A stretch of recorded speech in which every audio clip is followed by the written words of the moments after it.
get a couple more exhaust revs in.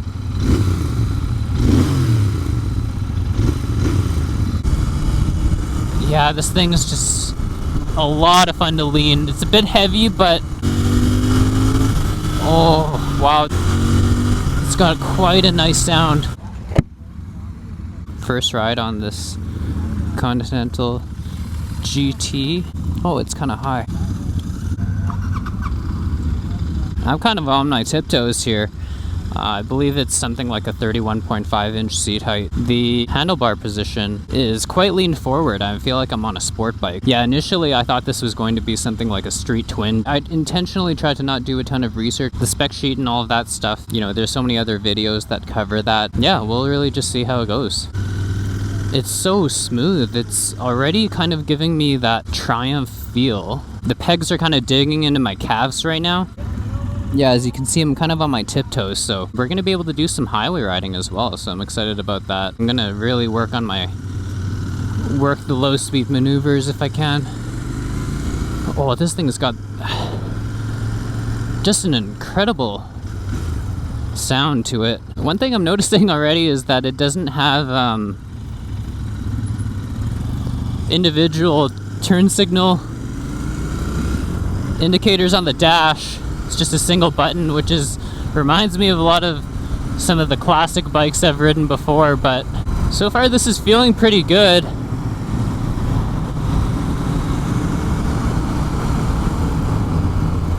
Right away here, I feel that the front of my knees are kind of contacting something on the engine. If you have experience and you're able to just maneuver the bike on your toes, it's pretty manageable so far. It does feel like a little bit of a middle to top heavier bike compared to what I've ridden.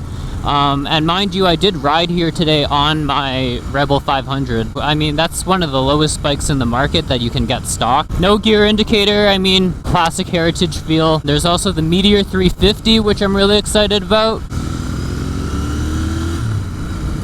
Yeah, in first gear, it's very smooth, and the engine, once you give it a little bit of gas, it sounds really nice. But you know, I'm a little bit surprised actually at how there isn't a ton of pull. You know, even just comparing to the Ninja 400, it seems like the power really comes in nicely in the middle of the RPM range. As you're going through the gears, it comes in like, you know, I'm in third or fourth right now, I can't really tell. But yeah, it's still got a lot of get up and go in the throttle here. This exhaust just sounds amazing, this twin 650. Really liking it so far, but I'm starting to feel like I'm quite a bit hunched over and my wrists are taking a lot of the pressure. However, compared to like a sport bike, you know, I'm going to reference the Ninja 400 again, the bike that I've been riding. The bars aren't quite as narrow as the clip-ons on the Ninja, you know, so in terms of the width of the bars in total, oh wow, this this feels actually, it's got quite a nice sound.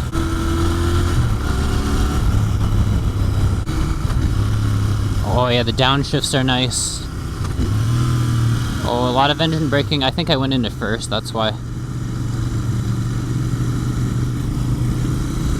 It turns really nice.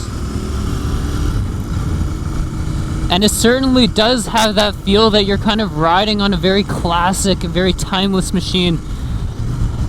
Just something about this, I wish I had like, you know, an AGV or a Bell bullet helmet on me or something, even with a bubble visor. The red paint with the white pinstripes here look really nice on this bike. I've seen a version that's chrome, looked really, really nice. Never ridden an Enfield before, and so this is my first time, and yeah, it's got some really nice power. I could see this being, you know, that perfect middleweight bike, and I don't feel the heat.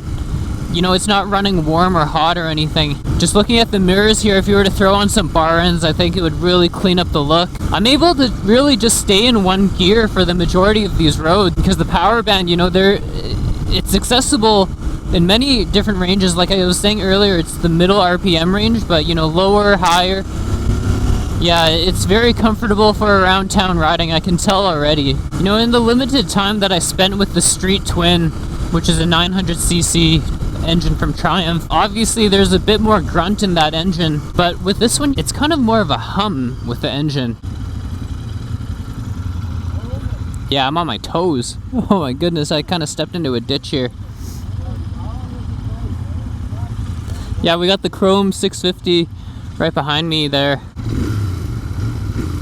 Yeah, that exhaust is it's pretty nice. I'd be curious how the Interceptor rides actually in comparison to this, because if I were to choose, I think I would have more of a neutral riding position with some higher bars.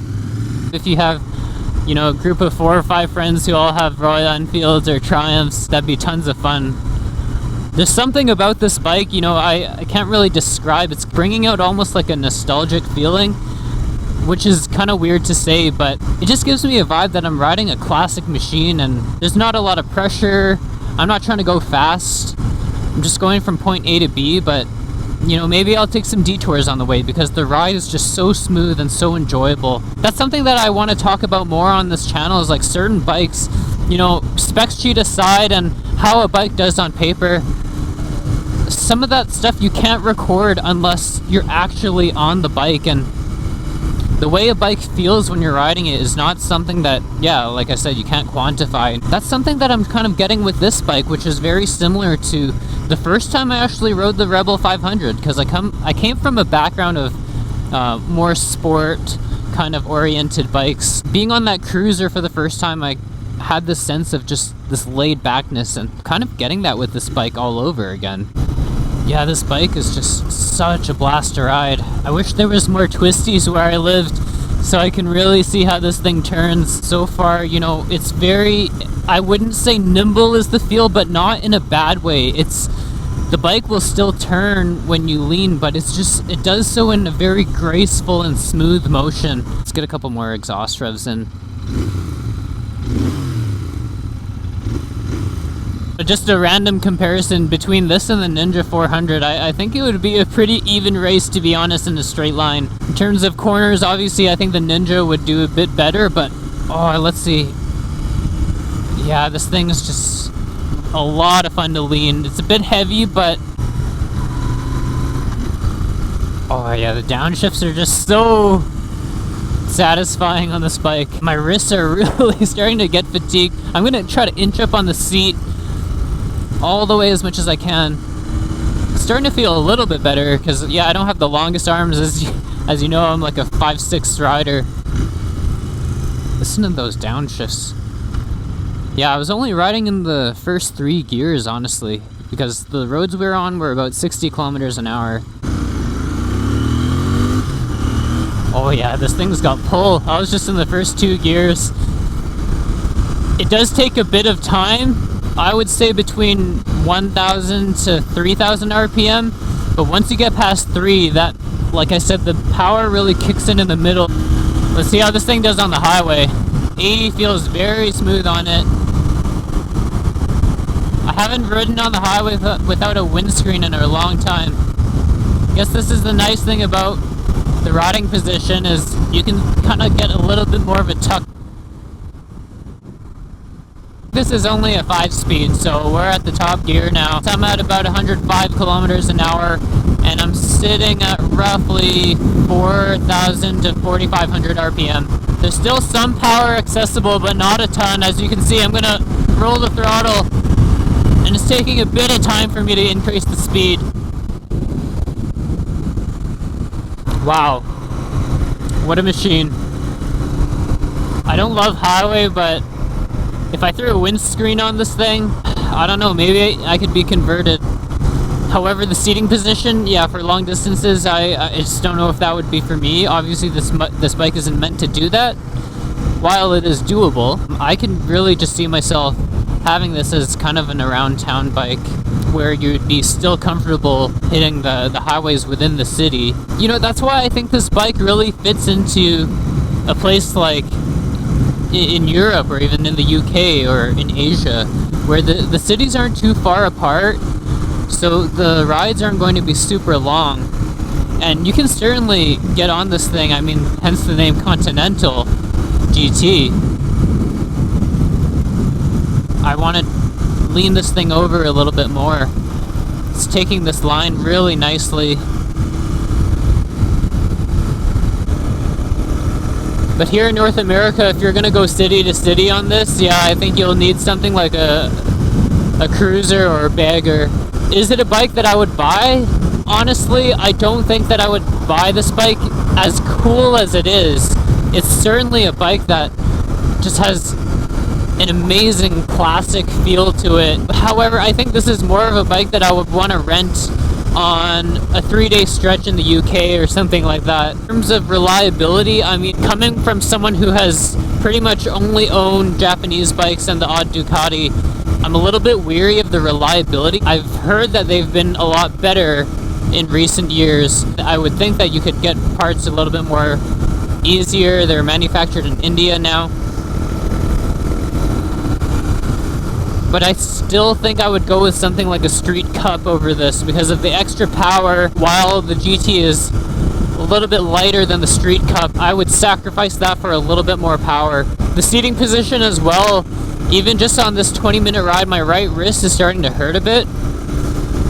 It's not nearly as full of vibrations in the ride as I would have imagined. I was actually interested in a Royal Enfield 350, reading the reviews of how it would just break down all the time, how much vibration there was in the ride. Obviously with this Continental GT, this is such a iconic bike for Royal Enfield that, yeah, I'm also at the same time, it's to be expected of how smooth of a ride this thing is. The ergonomics and all of the button layout, it feels pretty much like a Japanese bike. Everything's in a really good position. I could reach everything. I could two-finger the levers. Gauges do remind me of like the Bonneville. It's a little bit to be expected that you're not going to have a gear indicator or all the fancy technology, but I believe on the Himalayan and the Meteor 350, there's that really cool integration with like the Google Maps interface where you could just pair your phone and through Bluetooth. While that would be cool on a bike like this, again, I don't foresee you doing super long distances on this bike. Maybe this could be for commuting or town bike. I guess we didn't really get a chance to see how the brakes feel. They're not too bad. They're a little bit spongy. The front one definitely feels a bit spongy. It might just need a bit of an adjustment with the lever. The process to get there and register was actually much easier than I was expecting. But they just had a whiteboard with the list of bikes and all of their numbers, and then I just saw which one was available in my time slot, and I just hopped on it. Speeds between like 60 and 90 kilometers an hour. This engine just hums along so nicely and so smoothly. Just make sure you're in the middle of the RPM range, and it'll go. You know what? It actually is relatively nimble. The tire in front is pretty skinny. Yeah, the suspension, I've concluded that it's really this fine balance between firmness and being really soft for comfort. The firmness, I really like it because it still gives you that performance aspect, taking some heavy turns or whatnot. There's my little Rebel. Oh, I think the bike is starting to run a bit hot. Or maybe I have some pressure points in the seat or something. Here she is. Fantastic looking bike. Really nice spoked rims. Thanks so much for watching my video. Please consider subscribing if it helped you out. And let me know what you think of the Royal Enfield Continental GT650 in the comments below. We'll catch you next time. Alright, let's hop on to the next bike.